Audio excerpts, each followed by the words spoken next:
এই দিনটা ছিল আমার জন্য অনেক বেশি স্পেশাল। বাইফা অ্যাওয়ার্ডস 2025 একদম জমকালো একটা আয়োজন। পছন্দের তারকাদের আজকে সামনাসামনি দেখলাম, সাথে ভালোবাসার মানুষদের সাথেও দেখা হয়ে গেল। আজকে ভালোবাসার মানুষরা সবাই আমরা একসাথে। ইনভিটেশনটা পেয়েছিলাম অনেকদিন আগেই, আসবো কি আসবো না অনেক জল্পনা কল্পনা ভাবনা চিন্তার পর ফাইনালি আমরা চলেই আসলাম। অনেক বড় একটা সম্মেলন কেন্দ্রে এই আয়োজনটা করা হয়েছে, আর এ হচ্ছে আজকে আমার আউটফিট। আমি যেহেতু ব্ল্যাক লাভার, তাই আজকের স্পেশাল দিনেও আমি ব্ল্যাক পরেই আসলাম। এখানে আসার পরপরই স্মৃতি আপু বাপি ভাইয়ের সাথে দেখা, তারাও ব্ল্যাক পরে আসছে। মাশাল্লাহ, তাদেরকে অনেক বেশি সুন্দর লাগতেছে। তবে আপু আর ভাইয়া আসবে সেটা আগে জানতাম না, মানে তাদেরও সাডেন প্ল্যান। যদিও এসে দেখা হলো সবার সাথে, বেশ ভালোই লাগতেছে। আর এখানে এসে আমার আরেক পছন্দের মানুষের সাথে দেখা হয়ে গেল। তোমরা অনেকেই আমাকে আর তানিশা আপুকে এক ফ্রেমে একসাথে দেখতে চাইছিলা, এই তো এখন আমরা একসাথে। আশেপাশে চেনা অচেনা অনেক মানুষজন, এত মানুষজনের ভিড়ে তার হাত ধরে রেড কার্পেটে হাঁটতেছি, যদিও একটু নার্ভাস লাগতেছিল। তবে এরকম এক্সপিরিয়েন্স এই ফার্স্ট টাইম। বাহিরে অনেক ঘোরাঘুরির পর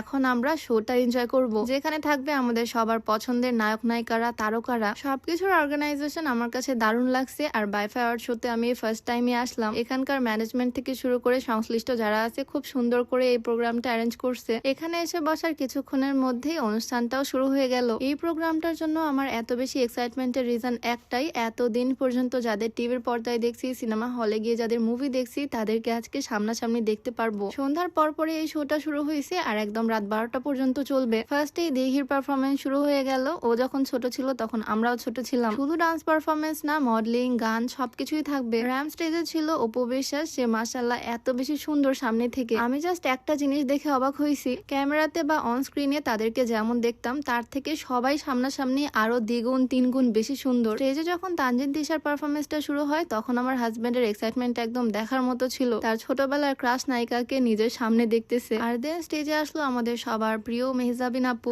আসলে এখানে না আসলে অনেক কিছুই হয়তো মিস করে ফেলতাম। পছন্দের সব সেলিব্রিটিসদের হাতে অ্যাওয়ার্ডস দেখে ভীষণ ভালো লাগতেছে। থ্যাংক ইউ সো মাচ সিসিলিকে এত সুন্দর একটা প্রোগ্রামে আমাদেরকে ইনভাইট করার জন্য। এখানকার ডেকোর পার্টনার হিসেবে সিসিলি ছিল। অনুষ্ঠানটা ভীষণ এনজয় করছি। সবকিছুর ভিডিও ফুটেজ নেওয়া পসিবল হয়নি, তবে স্টেজে আস্তাগফিরুল্লাহ মার্কা আপুদের দেখে তো আমি নিজে একদম লজ্জা পেয়ে গেছি। লজ্জা পেয়ে চোখ ঢেকে ফেলছিলাম, বাট চোখ খুলতেই দেখি ও মাগো, এইটা কে? বাংলাদেশের একমাত্র পরী, সে মেবি শুধু আমার না সারা দেশের সারা জাতির ক্রাশ। এত বেশি সুন্দর, মাশাআল্লাহ মাশাআল্লাহ। পুরো অনুষ্ঠানে একদমই বোর ফিল করিনি। নাচানাচি থেকে শুরু করে গান, মডেলিং সবকিছু মিলিয়ে একদম জমকালো আয়োজন। বাইফার ফুল টিমের হার্ডওয়ার্কের ফলে এত সুন্দর একটা অনুষ্ঠান এত সুন্দরভাবে গোছালো ভাবে অর্গানাইজ করা পসিবল হয়েছে। আমার পিছনের ব্যানারে আছে সমস্ত স্পন্সর। এত সুন্দর একটা প্রোগ্রামের ছোট্ট একটা পার্ট হতে পেয়ে নিজের কাছে অনেক ভালো লাগতেছে। আমরা বেশ কিছু ব্লগার্স এই প্রোগ্রামে ইনভাইটেড ছিলাম। আমি যদিও নেগেটিভিটি একদমই পছন্দ করি না, তবে ছোট্ট